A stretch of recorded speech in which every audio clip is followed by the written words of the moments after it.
there, this is Wake Angel 2001 coming at you with a commission for Grady. From what I understand, it's a son or grandson of hers that wanted me to make a special and rather unique custom. It is a shard figure done in the Sonic and the Black Knight style. I really like this concept art he sent me. It really looks interesting and cool, fitting in with the style, and it's really nicely designed. So let's go ahead and realize this as best I can with what I have on hand. The base figure would be Excalibur Sonic, since, you know, it pretty much has the armored look we need. This is the second release of Excalibur Sonic. That is to say, the chin armor has the divot cut into it to allow space for the chest, but it's all one solid piece. On the first edition run, the eye cover and the chin cover were separate pieces, allowing you to open the eyes up without, uncovering the chin. But in the second one, it's all one big piece. That's part of the reason why he decided to just get it made as a custom. So that means modifications. Here are the arms and legs dismantled to their componentry. You take out those pseudo Revoltech joints, and there's some mushroom caps and ball joints as well. And a big problem with the figure is that despite having all these wonderful clicky joints, you couldn't really get much range out of them. Like after one click, maybe two, you would encounter parts where the sculpt would clash. So one of the first things I did was use my X-Acto knife to trim away little pieces of plastic from the arms and legs in an effort to get a little more range out of those joints. And it kind of works. Take a look at how far the knee can bend as it was stock, and then take a look at the knee bend now that I cut the plastic away. I got like a whole 2 new clicks out of that joint. And this is just a tiny amount of material removed. I think when they made this figure, they just took the CG model and just rendered it into a 3D printer or something, and they used that to make the molds. Not really taking into account that the 3D model doesn't have to move in physical space and parts can clip through themselves. So yeah, just a tiny little mod. I can probably also do this for Lancelot and Galahad. But, that's another thing entirely. We're making a custom figure here.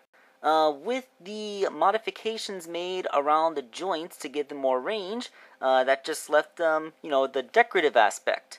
I did a little bit of sculpt work on the feet to make them look more like the shoe design in the concept art, but I didn't want to do too much modification to the figure's sculpt because Excalibur Sonic's armor is really nicely sculpted, and I didn't want to mess that up with a whole bunch of, my clumsy efforts. So yeah, just a little bit of sculpting on the feet, and then the rest is pretty much a repaint. All gloss black and silver and gold. The arms had a similar treatment. Besides having a little bit of plastic removed from around the joint to allow for a deeper elbow bend, the rest of it is pretty much just repainted. I know, in the concept art, he had this whole black sleeve thing going on, but that would have involved major resculpting, and then I don't think the elbow would have been able to work anymore. So instead, what I did was try to match the color scheme from Shard in the comic books. With the bicep part of his arm is silver, and then there's some black and gold around the forearm with a silver hand. Now this version doesn't have a gun hand, but I'm pretty sure cannons of that type didn't exist in medieval times, so it would be kind of ill-fitting to the theme of Black Knight. Unless he had a catapult arm, but that would just look kind of silly. Maybe a crossbow would have worked. The chest plate is where I dared to do the most of my own sculpting. As you recall, on the original Black Knight figure, this is just kind of sticking out like a point. So what I did was I cut a big piece of the point off, and then sculpted on the pecs and abs. I also cut off the little cape thing and replaced it with a belt. And then you put the shard piece in the middle of his chest, as you do.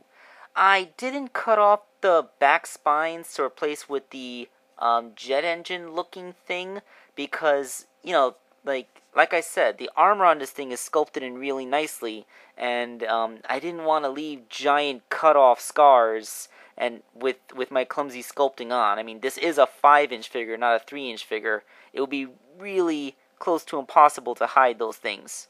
But yeah, I mean, the armor still looks great. The torso is done almost entirely in gold and silver. Aside from the little tail that's still sticking out there, there's almost no black on him this time. So that brings us to the head. Here you see I've already pulled the nose out, and that was the extent of what I removed from the head. I then sculpted in a new pointier robot nose in place, along with an extra gem for the top of the spine, because that matches the concept art a little better. I also modified the face mask, cutting off the chin portion of it. This is not that easy. I had to use my Dremel cutting tool to cut everything off, and that's not exactly the most precise thing. So this was very slow, very delicate work. Then the head is repainted, and this is what really makes it look like Shard, all black with the gold stripe.